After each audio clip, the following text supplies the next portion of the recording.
તો કલોલ ખાતે આવાસ લોકાર્પણ કાર્યક્રમ યોજાયો। વડાપ્રધાનની વર્ચ્યુઅલ ઉપસ્થિતિમાં આ કાર્યક્રમ યોજાયો।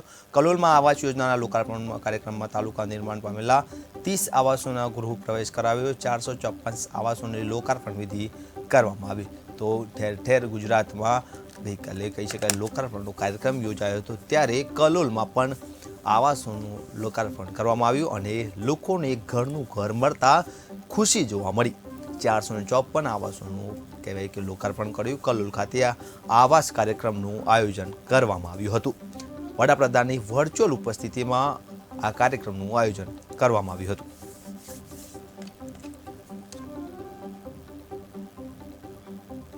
તો કહી શકાય કે રાજ્યભરમાં આવાસ યોજનાના લોકાર્પણનો કાર્યક્રમ કરવામાં આવ્યો હતો, ત્યારે કલોલમાં પણ આ વખતે કહી શકાય કે લોકાર્પણનો કાર્યક્રમ યોજાયો। વડાપ્રધાનની વર્ચ્યુઅલ ઉપસ્થિતિમાં કાર્યક્રમ યોજાયો।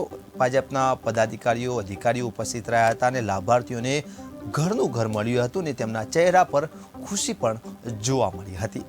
વડાપ્રધાન નરેન્દ્ર મોદી વર્ચ્યુઅલ રીતે આ કાર્યક્રમમાં જોડાયા હતા અને આવાસોનું લોકાર્પણ કર્યું હતું।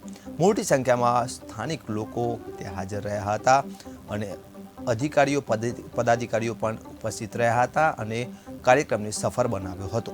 તો લોકોને પોતાનું ઘરનું ઘર મળતા તેમના ચહેરા પર ખુશી પણ જોવા મળી હતી। જે લોકો પહેલાં કાચા મકાનમાં રહેતા હતા તે લોકોને હવે પાકું મકાન મળતા પરિવારમાં ખુશીની લહેર જોવા મળી હતી અને ચાવી પણ આપી હતી લાભાર્થીઓને ઘરની।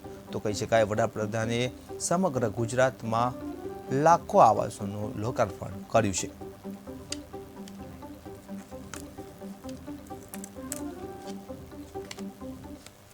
મારે પહેલાં પતરાવાળું હતું કાચું મકાન, એમાં બહુ તકલીફ પડતી હતી અને આ આવાસ યોજના આવવાથી અમારે પાકું મકાન બન્યું છે ધાબાવાળું।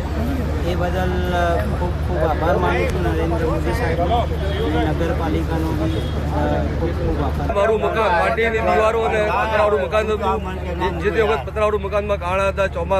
ચોમાસું હોય, છોકરા અંદર ઊંઘ્યા હોય તો રાત્રે વરસાદ પડે, અમે બધા ઉઠી અને વાટકા મૂકીએ।